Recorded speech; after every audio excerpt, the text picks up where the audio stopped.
You've heard it a million times, right? Honor your father and mother. It's one of the most famous commands out there. And look, when your relationships are great, it's easy. But what about when they're not? What about when they're strained or distant or even really painful? Then that command can feel like you're being asked to just ignore reality. But what if there's a totally different way to look at it? So let's just chew on that for a second. This question, it flips the whole script. What if honor isn't about giving your parents a round of applause, but about shaping your own character? What if it's a practice that's really designed to protect your heart from being eaten alive by resentment and to stop you from repeating the same patterns in the future? So let's dive into what we could call the adult's version of honor. And just to be clear, this is not about blind submission. It's not about pretending hurtful things didn't happen. It's about finding a way forward that actually makes room for both truth and dignity. Okay, so here's our new starting point. Drawing on the wisdom of thinkers like Dallas Willard and Tim Keller, adult honor is a discipline. It shifts the question from a reactive one, like, do they even deserve my honor, to a proactive one. It's about you choosing how to act based on your values, not just your emotional triggers.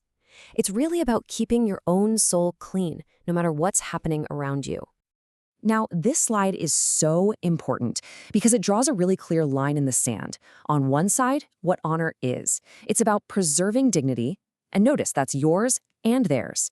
It's speaking the truth about what happened, but without that dripping contempt. And it's refusing to let resentment set up camp in your heart.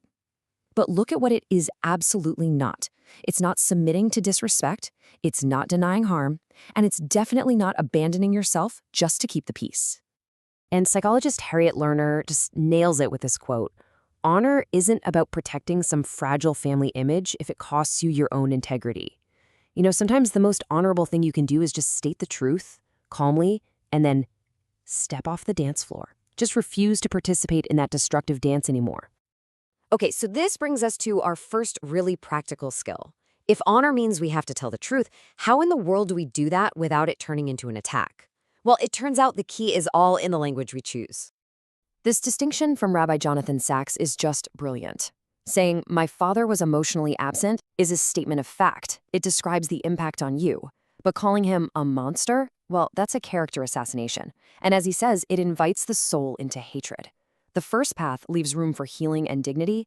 The second one, it often leads to a life that's just defined by bitterness. Honoring means choosing your words to describe reality, not to pour gasoline on the fire. And, we have to be realistic here. As psychologist Lindsay Gibson points out, even when you speak your truth perfectly, an emotionally immature parent might still get super defensive. It's not necessarily because they're malicious or evil. It's because their own emotional toolbox is, well, pretty empty. They just can't handle those uncomfortable feelings.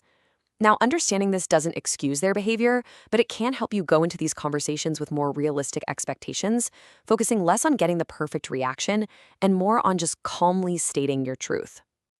So if speaking the truth doesn't magically fix everything, what's next? Boundaries. But we're not talking about boundaries as a form of punishment. No, this is about boundaries as the actual real-world structure that gives your dignity a place to live. And this chart just illustrates the difference perfectly.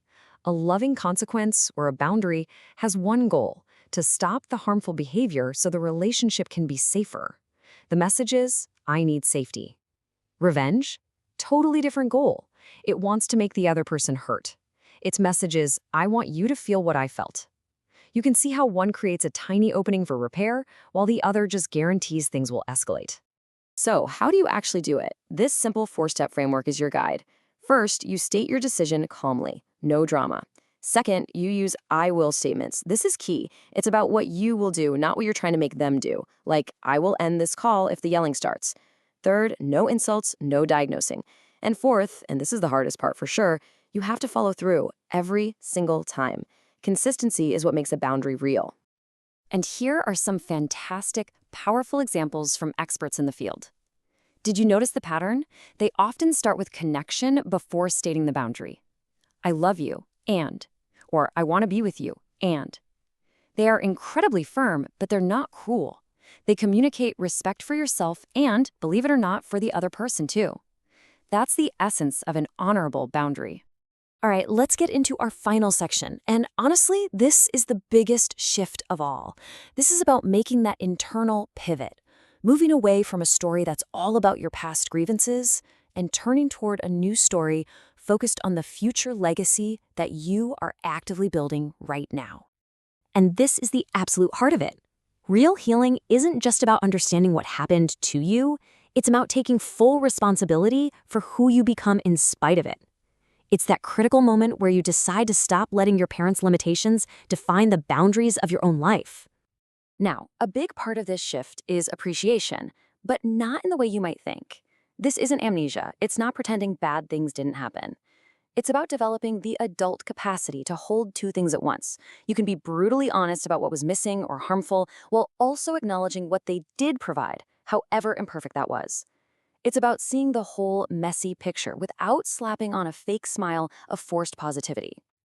When you make this pivot to legacy, you're taking on a new set of responsibilities. And these are all yours now.